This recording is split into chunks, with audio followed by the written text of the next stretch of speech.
Assalamualaikum warahmatullahi wabarakatuh. Kembali lagi di Super Review, dan kali ini saya akan membahas sebuah lensa yang cukup fenomenal. Ya, ini adalah lensa Sigma 16mm. Banyak yang bilang lensa ini itu cukup worth it untuk dibeli karena selain ketajamannya, autofokusnya itu juga sangat cepat. Bisa dikatakan hampir sama dengan lensa-lensa native Sony. Jadi kali ini saya akan membahas bagaimana pengalaman menggunakan lensa ini. Apakah seperti yang banyak orang katakan atau malah saya memiliki pengalaman yang berbeda? Yuk kita bahas bareng-bareng.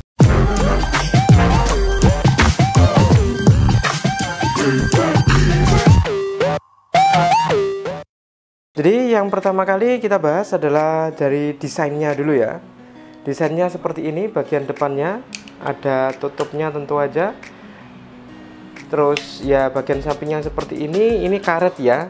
Makanya dari itu ini kalau udah lama itu mulai memutih kayak gitu. Ini ring fokusnya. Setelah itu bentuknya nggak lurus, jadi besar di bagian depan. Setelah itu mengerucut kecil di bagian belakang. Ini ada tulisan 017, ini saya kira tahun produksinya. Bagian belakangnya seperti ini, ada tulisan Sigma 4E mount. Ini kebetulan yang saya pegang ini 4E mount. Bagian belakangnya seperti ini, ada titik-titik elektroniknya ya, karena emang ini autofocus. Oke, kalau di YouTube seperti ini dan ukurannya kurang lebih seperti ini. Ini ya kalau dibandingkan dengan lensa kit tentu aja jauh lebih besar. Saya ambilkan lensa kit saya ya, biar kalian ada perbandingan, barangkali hanya ada lensa kit di rumah. Nah, kurang lebih perbandingannya segini jika dibandingkan dengan lensa kit Sony 1650 ya, kayak gini perbandingannya dari bagian depan. Nah, kayak gini. Setelah itu kalau dari bagian belakang tentu aja sama ya pastinya. Oke, panjangnya segini, cukup berbeda bukan? Setelah itu ketika kita coba bandingkan dengan kameranya juga, saya rasa ini lensanya hampir seukuran kamera kalau kalian pegang ZV-E10. Jadi intinya lensa ini cukup besar dan juga agak berat. Oke. Tapi jangan khawatir, pengalaman saya menggunakan lensa ini ketika terpasang pada kamera nggak seintimidatif itu. Jadi nggak seberat itu kok. Apalagi ketika kalian biasa pegang DSLR, setelah itu kalian memasangkan lensa ini di mirrorless yang kecil kayak gitu, nggak seberat itu gabungan keduanya. Oke, setelah itu penampilannya ketika dipasangkan ya di kamera saya. Nah, ini coba saya pasangkan dulu.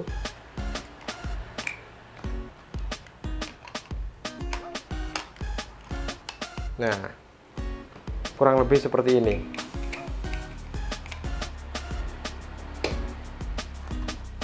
Kurang lebih seperti ini ya, cukup intimidatif karena jauh lebih besar ketika kita bandingkan dengan lensa kit. Nah, kayak gitu. Ketika dipegang ya tentu aja lebih berat, tapi nggak seberat itu, nggak seberat yang dibayangkan. Oke, setelah itu kualitasnya seperti apa? Kalau dari autofokusnya, ketika kita memotret satu kali atau single shot kayak gitu, menurut saya ya cukup cepat. Saya nggak bisa menemukan perbedaan antara autofokus lensa ini dan autofokus sakitnya. Untuk memotret itu sama cepatnya saya rasa. Pasti langsung dapat. Mungkin titik kurangnya bukan di autofokusnya tapi di steady shootnya. Jadi ketika kalian pakai lensa ini, kalian tentu aja nggak bisa. Sorry, saya rekam terus. Saya tunjukkan ya. Nah, ketika kalian tekan FN kayak gini, nah ini menu untuk steady shoot itu tidak aktif. Oke, nggak bisa diaktifkan ketika pakai lensa ini karena kebetulan lensa Sigma 16mm ini nggak ada steady shootnya. Jadi ya ketika kalian handheld kayak gini atau pegang pakai tangan dan kalian mengambil video, tentu aja pasti bergetar. Nanti saya tunjukkan contoh video yang direkam pakai tangan. Dan juga ketika kalian mengambil foto, itu juga kalian usahakan tenang memegangnya. Ketika kalian agak getar kayak gini, itu pasti berasa. Jadi itu sih Itu poin yang kalian harus perhatikan ketika membeli lensa ini. Apalagi ketika kalian mengabadikan momen berharga yang hanya terulang satu kali, saya sarankan pakai tripod kalau pakai lensa ini. Kalau nggak gitu takutnya ada goncangan tangan dan ngeblur. Setelah itu untuk cakupannya tentu aja cukup luas karena lensa ini memang 16 mm ya. Luasnya ya hampir sama dengan 16 mm yang dikit. Saya rasa nggak menemukan perbedaan. Kalian setting 16 mm di sini dan 16 mm pakai kit. Dan untuk bukaannya f1.4. Nah, f1.4 itu jadi ada dua keuntungan ketika memiliki bukaan besar kayak gitu atau angka bukaannya kecil, cuman f1.4. Ketika kita bandingkan di lensa kit itu kan paling mentok di 3,5 ya. Nah, kalau ini f1.4 ada dua keunggulan. Yang pertama, cahaya yang kalian dapat itu lebih terang. Jadi ketika kalian pakai settingan yang sama, maksudnya ISO-nya sama, setelah itu shutter speed-nya sama, itu pasti cahaya yang kalian dapat lebih terang, jadi terlihat lebih terang gambarnya. Dan keuntungan yang kedua adalah bokeh. Tapi ketika kalian membeli lensa ini dan berharap mendapat bokeh yang bagus, tentu aja kalian kurang tepat. Karena apa? Ini tuh lensanya 16 mm, jadi ketika kalian shoot meskipun dengan bukaan yang lebar f1.4 katakanlah, itu ngeblurnya bagian belakangnya itu nggak sengeblur lensa-lensa dengan focal length panjang atau dengan zoom yang panjang, misalnya 35 atau 50 mm. Nah, ini saya kasih tunjuk gambarnya. Oke, ya kalau backgroundnya atau bagian belakang objeknya itu cukup jauh, jadi ketika backgroundnya cukup jauh ini bisa menghasilkan bokeh. Ini saya kasih tunjuk contohnya. Tapi kalau background belakangnya itu cukup dekat dengan objek yang kita foto, itu pasti bokehnya kurang. Nah, ini saya kasih tunjuk juga ya beberapa contohnya. Jadi kayak gitu. Jadi intinya ketika kalian membeli lensa ini dan berharap untuk bokeh, nah, kurang tepat.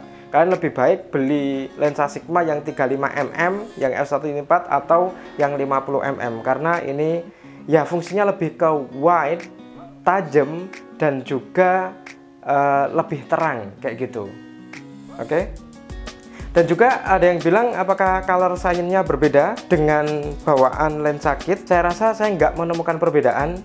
Jadi color science atau tema warna atau komposisi warna, saya nggak menemukan perbedaan antara lensa kit dan Sigma 16 mm ini. Saya rasa sama. Ketika kalian pakai Sony ya tema warnanya ya atau racikan warnanya ya tetap racikan warna Sony. Nggak bisa kalian berharap lebih dapat racikan warna Fuji atau Canon gitu, nggak. Tetap racikan warnanya saya rasa nggak berubah, atau color science-nya tidak. Saya rasa nggak berubah meskipun kalian pakai lensa Sigma.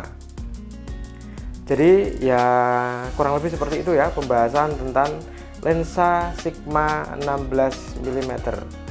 Oke. Kalau ini saya berikan beberapa contohnya lagi, baik video maupun foto yang saya rekam menggunakan ZV-E10 ini digabungkan dengan Sigma 16 mm. Oke, kalian bisa lihat beberapa contoh foto dan videonya saya sajikan setelah ini.